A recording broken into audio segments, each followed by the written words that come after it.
And as we know, as soon as you go down that pricing route, that's a downward spiral. That's a race you do not want to win. Welcome to Your Intended Message, the perfect place for leaders and promising professionals who want to convey the intended message for greater success. Every week, we interview experts who address the challenges and best practices to deliver your message effectively. That might be one-to-one, one-to-few, or one-to-many.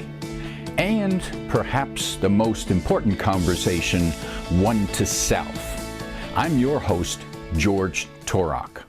My guest today is Gee Ranasinha. Here's 3 facts that I think you should know about Gee. 1, his company was nominated as one of the top, or he was nominated as one of the top 100 business influencers by Sage Software. 2, he once shook the hand of Steve Jobs. And 3, Gee can memorize the sequence of a pack of shuffled playing cards in 3 minutes. Now, that's a trick I would like to learn. Gee, welcome to Your Intended Message. Well, thanks very much, George. I'm very delighted to be here. Thank you for inviting me on. Delighted to be talking with you, and today you're talking to us from Strasbourg, France. That's right. Also fair to mention for our listeners that Gee has been in the marketing industry for at least 25 years. For the past 14 years, he has served as CEO of KEXINO, a marketing agency that specializes in startups and small business. Startups and small business, why did you pick that market? It's quite simple, really. It goes really to the history of, my history. Way back when, for 7 years, I was worldwide director of marketing for a software company, fairly large software company in Europe, serving blue chip clients such as Time Inc. and IKEA, Nestle, Airbus, Marvel, people like that. And whenever I was invited to have marketing agencies come in to pitch for our business, I was always amazed at how little notice they took of any fiduciary responsibility for the marketing plans that they proposed. And at the same time, this is back in 2007 or so, a thing called the internet was beginning to affect our daily lives. I don't know, George, maybe you've heard of it, this thing called the internet. It was the big brands who were the ones taking advantage of the potential of the internet because they had, greater technical experience and obviously deeper pockets. And small businesses and startups were getting left behind.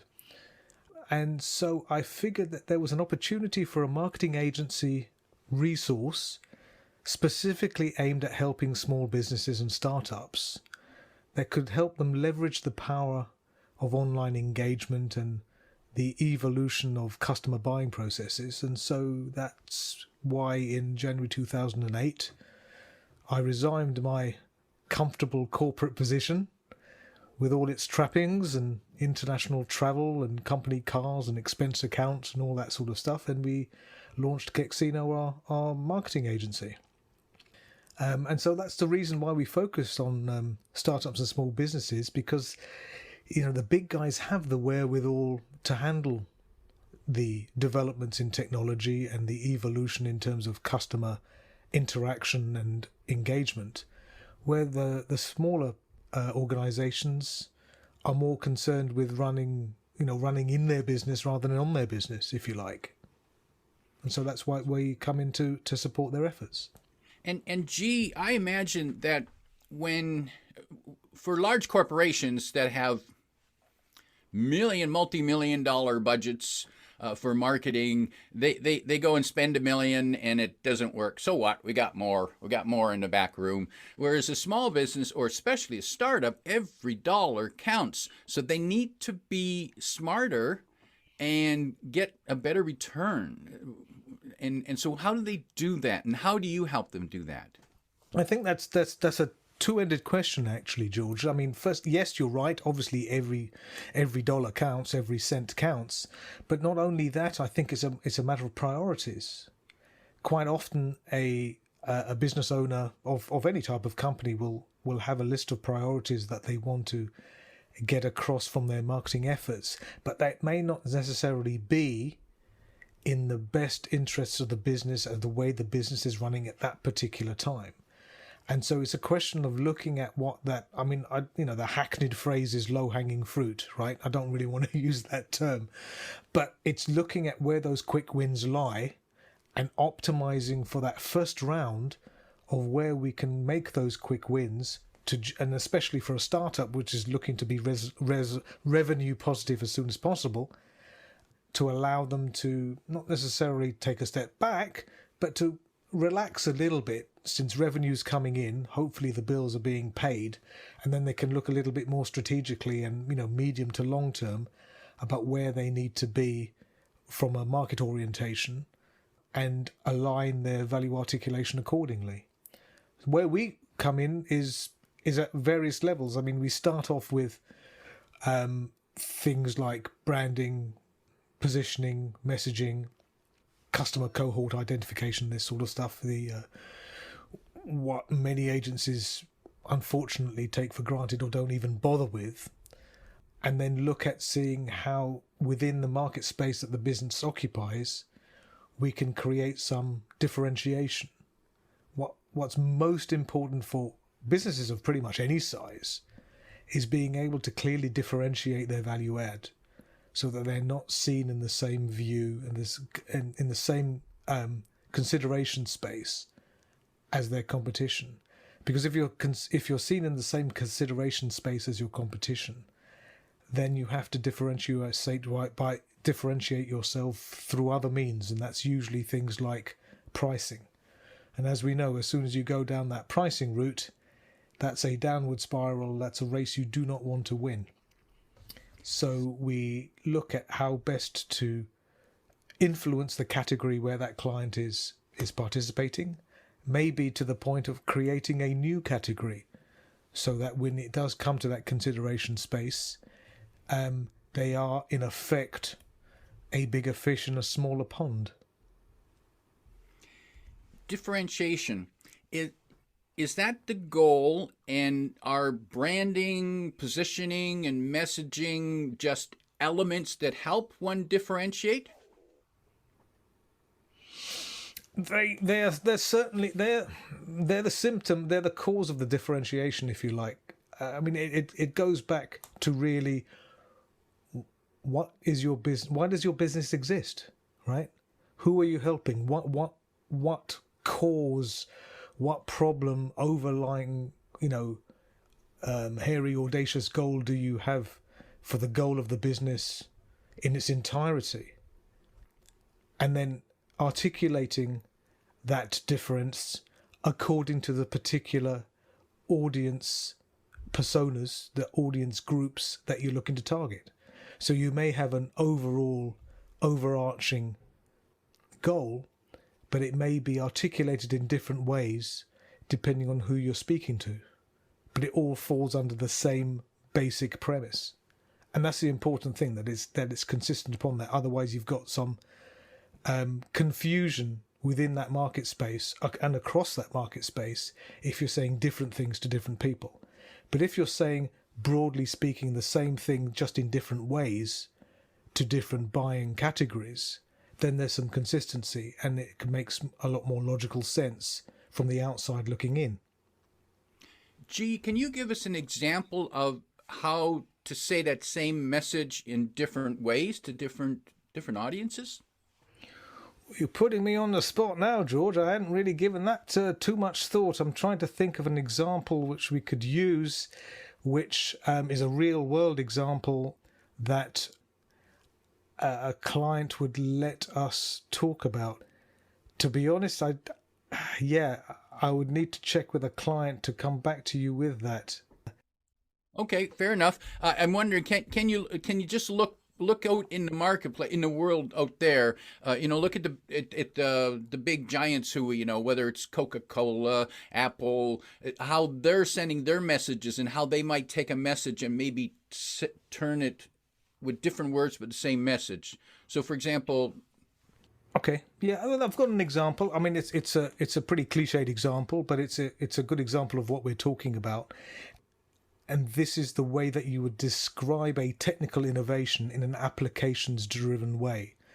So when you're speaking to, even when you're speaking to technical people, it's often more advantageous to talk about the benefit in a more tangible process. So if you cast your mind back to 2001, when Apple launched the iPod, the original iPod, when it was just a music player. Now, Apple created the iPod. It wasn't the first personal music player. It wasn't the first MP3 player. There were other MP3 players available at the time.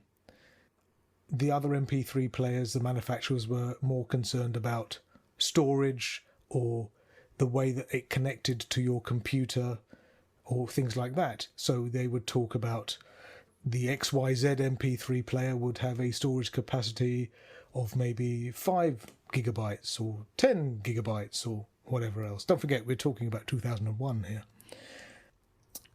Apple decided to, rather than focus on storage capacity, which doesn't really mean anything to anyone in the scope of storing music, they talked about having 1,000 songs in your pocket, rather than the capacity, which I think from memory the first iPod had 5 gigabytes of storage.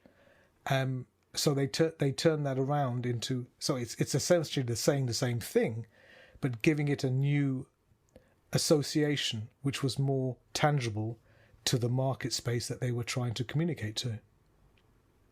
And I remember that line, Steve Jobs, I have 1,000 songs in my pocket.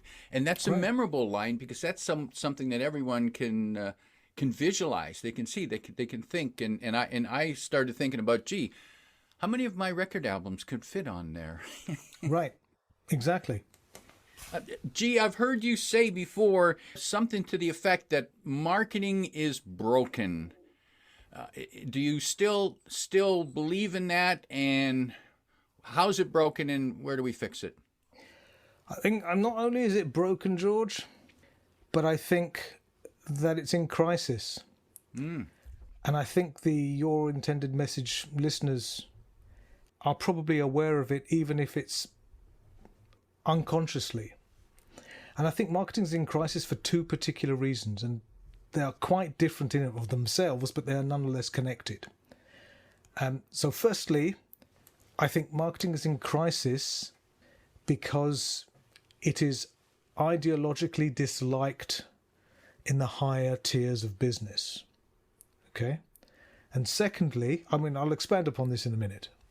Secondly, I think marketing is in crisis because much of the work conducted by people who call themselves marketers, notice I didn't call them marketers, I said people who call themselves marketers, is only a tiny bit of what marketing is actually about.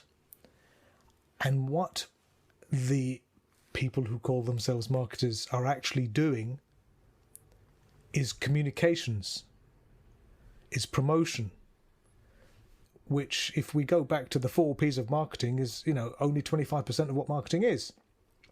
And so, as a result of just focusing on comms and communications and messaging, marketing is being relegated to a sales support function, right? Within so many organizations, the marketing function is seen as, producing brochures, updating the website, getting some tote bags made, getting some stress balls printed, And at the other end, marketing is being used as an automation tool to automate lead generation and advertising, but it's delivering substandard and increasingly ineffectual results. So what do I mean that CEOs and CFOs management have a dislike to marketing? And I think they have an inherent distrust in marketing because it goes against the way they think. CEOs and CFOs, accountants people, numbers people, they look at other areas of the business, and those areas are very pragmatic, and they're based on rationality. They're based on sequential thought processes, based upon numbers of which are immediately apparent to be able to calculate. All of the information that you need is there. And in much of business, rational, logical based thinking is the pervading prevalence, right? Trying to find ways to reduce costs or effort or increase productivity or efficiency or whatever, okay? And what's happening is this way of thinking is now being extrapolated into marketing, because the goal is to reduce the effort and cost by automating and mechanizing the process, right?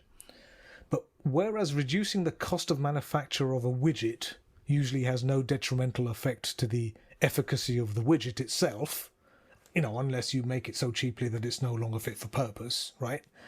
But reducing the cost of the manufacture of marketing invariably reduces its effectiveness, because the arbiters of effectiveness are much more than the constituent parts, okay? So business processes based on rationality and logic presuppose a fixed and rational target. But the problem with that way of thinking is that we're dealing with human beings. And as I don't need to tell you, human beings are not rational beings. We are very far from rational. We are not machines that always think or do something in the same way. We don't behave logically or rationally in every circumstance, and our behavior is extremely context dependent, which means effective marketing involves out-of-the-box thinking and experimentation, stuff which finance people see as superficial and irrational. And so what happens is, if you're coming at this type of discipline with an economics brain, you're trying to create a quantitative fallacy where everything has to make sense, everything has to be measurable, and everything has to be quantifiable. Because it's based on the assumption that life is like physics, right? Where all the important metrics that determine the outcome of something are numerically available and attainable. And you have all the information that you need to understand a condition. And it can be expressed in easy to understand units that everybody understands, and they're interrelation. But the reality is that there are hugely important things in human behavior that do not have a quantifiable, measurable unit. They don't have a mathematical expression, but they influence the outcome from a marketing perspective, okay?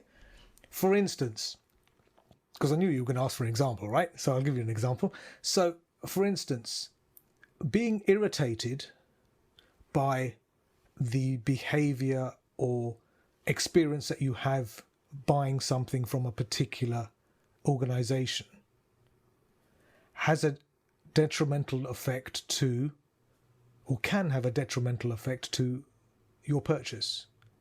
Just as regret can have an influence, just as fear can have an influence. So these are all things that may drive our behavior to go in a certain direction, right? But there isn't an SI unit of irritation or regret or fear, right? So the idea that you can create a totally rational, logic-based model on human behavior is absurd, right?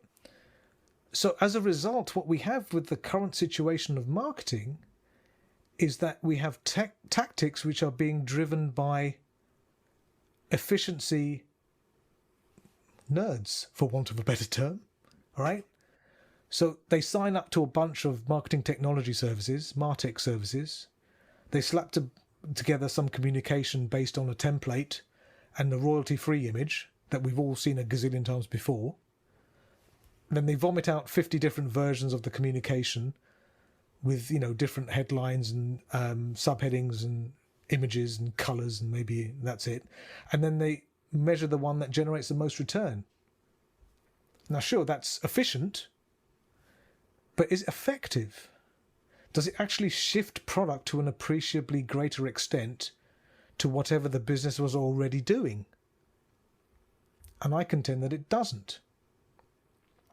And this really comes. No, I talked about efficiency and effectiveness here, and I think it's important to understand the difference between the two. Okay.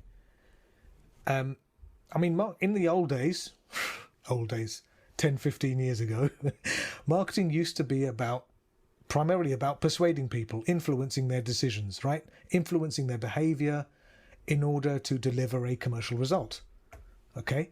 And as a result, the best marketers of the day were familiar with concepts such as human behavior, human insight, or psychology. But today I have a feeling that 99% of the marketing we see as consumers, especially online, especially the digital stuff, has been created to be more concerned with efficiency than effectiveness. So it's important to know the difference between the two. So effectiveness is about how well you're doing to achieve your goals, right? How successful am I in delivering what I set out to do, right? Efficiency, on the other hand, is a ratio.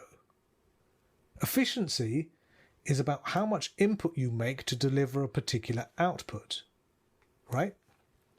So the object of efficiency is to maintain a certain output while reducing the amount of input, because they see that input as a cost, right? But by chasing efficiency metrics, what happens is that businesses end up looking and saying the same thing as one another. And an example is around for everyone to see. Look at most of the marketing you see today.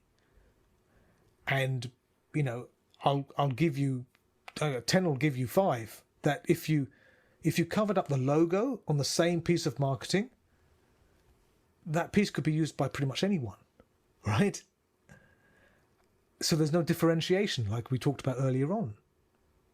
So by pursuing metrics based around efficiency above all else, what we've had to do, because something has to give, is we're exorcising the creativity out of the equation.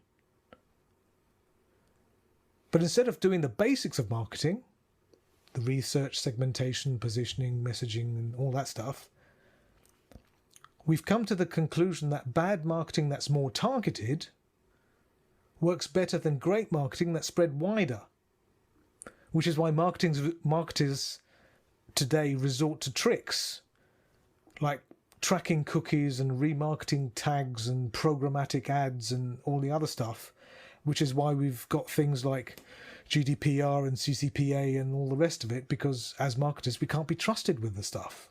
So they need to put rules around that. So, you know, marketers are, I suppose you could say, marketers are focusing on getting the pizza delivered as fast as possible without realizing that it hasn't been cooked properly and it hasn't got the right toppings on it. Businesses are looking to create a data-driven, repeatable process, but one that's devoid of creativity, salience, or resonance.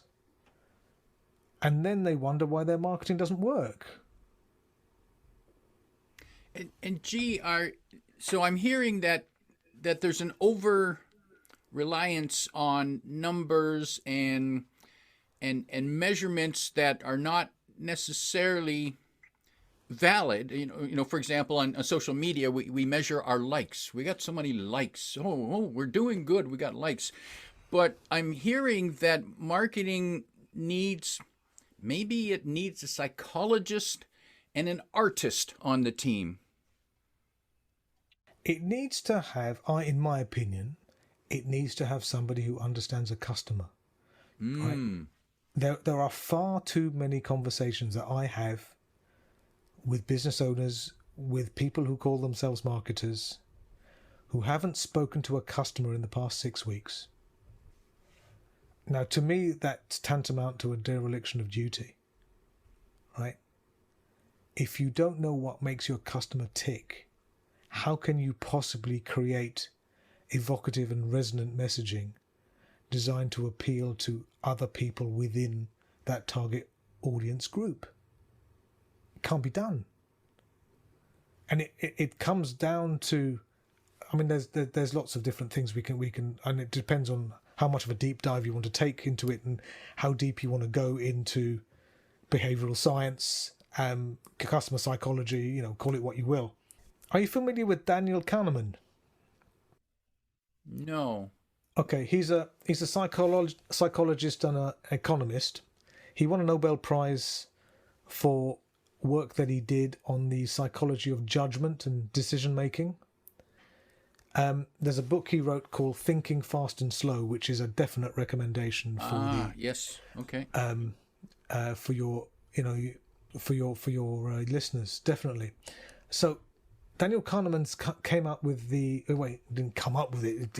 He observed that the human brain, there's two systems of mental processes that govern all human behavior and decision making, and he calls them System 1 thinking and System 2 thinking. So System 1 thinking is what we'd call instinctive. It's quick, intuitive, automatic, effortless. It seems to require little predetermined thought beforehand, right? And what Kahneman describes is that Systems 1 thinking, against what we would possibly assume, governs the vast majority of our decisions and behavior. Just to outline it, Systems 2 thinking is the more deliberate, the more contemplative type of thinking. It's slower, it's more conscious, it's more deliberate, it's more effortful. Okay? But it's only responsible for a tiny minority of our behavior.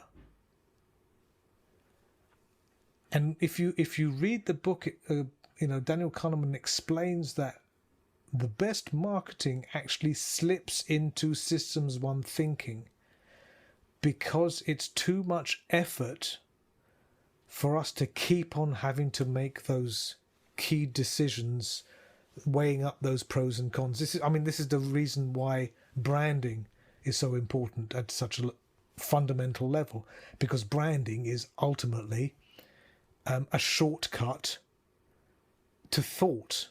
It's a variation reduction vehicle.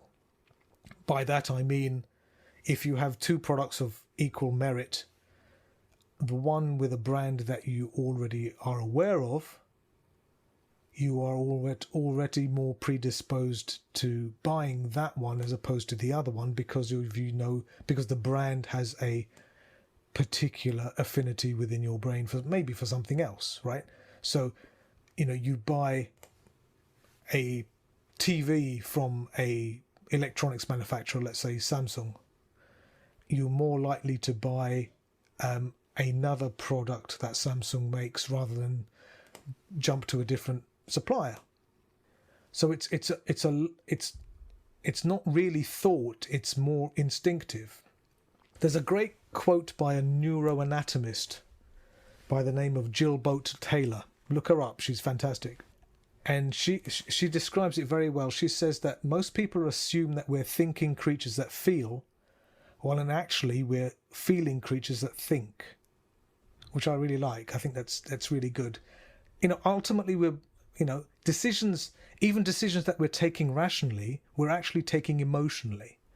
And that's the same whether you're talking B2C or B2B, other than in B2B there's usually more than one decision maker. But otherwise, unless you're talking about a goods with a commodity, which, like I say, branding comes into play strongly in that respect. Otherwise, virtually everything we buy emotionally, and then we post-rationalize in a logical way. So we buy from the heart, and then we justify from the head, right? And I'm sure you've had the experience, right, where, George, you go to a store, whatever store it is, and you see something that piques your interest, and it's a little bit expensive, but you absolutely love the concept of whatever the product is, and you go for it and you buy it. And then what happens is you take it home, and then you calm down, and you've got a cup of coffee or something next to you, and you're looking at the object you've got, and you suddenly say, oh my goodness, how much have I spent on this thing? Oh my goodness, right? And then what happens is you start post-rationalizing. You start saying, oh, yes, but look at the quality of the manufacture. It's made so well, it's handmade, or it's imported from another country, or the materials used are very high quality. Whatever that justification has in your head. And you play that to you. It's like you're convincing yourself that the decision that you've made is sound. And if you do convince yourself, that product stays, and if it doesn't, you go back to the store and return it. So great marketing plays on the heart, aiming to solicit that emotion. You know, like they say, the heart wants what the heart wants, right? And it comes back to a very primeval part of the brain. You may have heard of it. It's called the amygdala. Right. The lizard so brain. The amygdala, right. It's part of the limbic system of the brain, which is involved with emotions and other reactions to stimuli, right? It's highly involved with different emotional responses, such as fear. The fight or flight response is primarily amygdala driven. But what's interesting about the amygdala is it doesn't work with speech. Speech is too far up the evolutionary scale for it to understand. And we see that every day when we do studies for people who buy stuff, or people who are subjected to a buying condition and choose not to buy. And then we interview these people and we say, okay, so you were convinced about the product, but you didn't want to buy it. What reason made you, prevented you from buying? And the overwhelming response is something like, well, it didn't feel right. Right? It's interesting that they use the word feel, isn't it? Mm-hmm. It didn't feel right. That's the amygdala talking, because the amygdala can't use speech. So my contention with marketing moving forward is that we should be less data-driven and we should be more amygdala-driven. Because that's how we buy. The amygdala is usually referred to, our strongest emotion is fear. That's normally associated with that. So is effective marketing a matter of understanding what people's fears might be that prevent them from buying, or fears that move them to buy? I don't think it's you can break it down in such a simplistic form. Yes, the amygdala is primarily concerned with fear, and that's based upon evolutionary developments, right? If you're in the middle of the jungle and you see something stripy over to your left, maybe orange and black stripy, and you don't want to get eaten, the fight or flight response of the amygdala kicks in. Now, obviously, if you live in a town or a village or conurbation of any sorts in time, there are not too many tigers lurking around. So the amygdala has evolved into a arbiter of judgment, and it's primarily emotional driven. Fear is an emotion, but there are plenty of other emotions that, like we mentioned before, regret, irritation, frustration, all of these things which are influencing buying decisions. And since the amygdala has a influence in that overall buying behavior, it's something that we need to play on. But it's, from a marketing perspective, it comes back to that understanding your customer thing. What makes them tick? What do they prioritize? What do they see value in? Quite often, the reason why they're buying something are different reasons for why you're selling them. And it's understanding that, there's too many marketing messages going out there saying, we are the best, we've been in business for 50 years, we have 500 employees, we have 20 offices, we, right? It sounds like they're incontinent, right? There's all these we's going everywhere. All right? And there's very little of you, and there's very little about the benefit and the change that buying your product or service will make to the customer, because that's all they care about. In an ideal world, a customer would not buy whatever you're selling. They don't want to buy whatever you're selling. They have a perceived problem that they want to go away, whatever that problem may or may not be. And as I said, a perceived problem, it doesn't have to be a real one. It's real to them. And so what they're looking for is someone that they can trust, that perhaps that they want to have an ongoing commercial relationship with, perhaps, doesn't necessarily follow, but one which they can be assured will address this problem. And at the other end, once they've, bought the product or service and implemented it in whatever shape or form it takes, it makes their life better, easier, faster, cheaper, whatever that outcome is looking for. And that's where this data-driven stuff falls down. Because I think many people who call themselves marketers, and indeed a great many marketing agencies, have become lazy. And even more than that, I contend that they've not been doing their jobs properly. Because for far too long, marketers have been hiding behind the data. They've been using the data to excuse the poor results that they're getting. Diminished responsibility through plausible deniability has become the order of the day. It seems that as long as you can show the numbers to support your decisions, as long as you can show you're working out, you can't be held accountable for the results, because you can say, well, this is the data, this is what the data showed me to do, and this is why I did it. It's patently ludicrous, right? So I think the erosion of effective marketing can be partly attributed to people who call themselves marketers over-reliant on data, and the wrong data, to the exclusion of extracting sensible insights of that data into buyer behavior. Okay? The standard economic theory, classical economics, of how customers make decisions, how they think, how they decide, how they act, it bears very, very little relationship to what goes on in real people's minds, in the real world, and what the data reveals from if you do like direct response marketing. And even as an industry, I think we've reached the point where making a marketing decision based upon assumptions on the emotional reasoning of the client is somehow seen as less valid than one based on logic.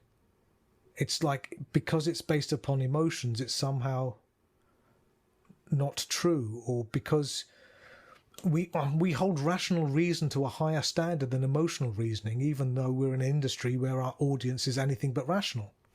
And interesting to note that when you want to, if you're disagreeing with someone, if you want to insult them, you say, well, you're just being too emotional. Exactly. But emotion is our business. That's the whole point of what we're doing, right?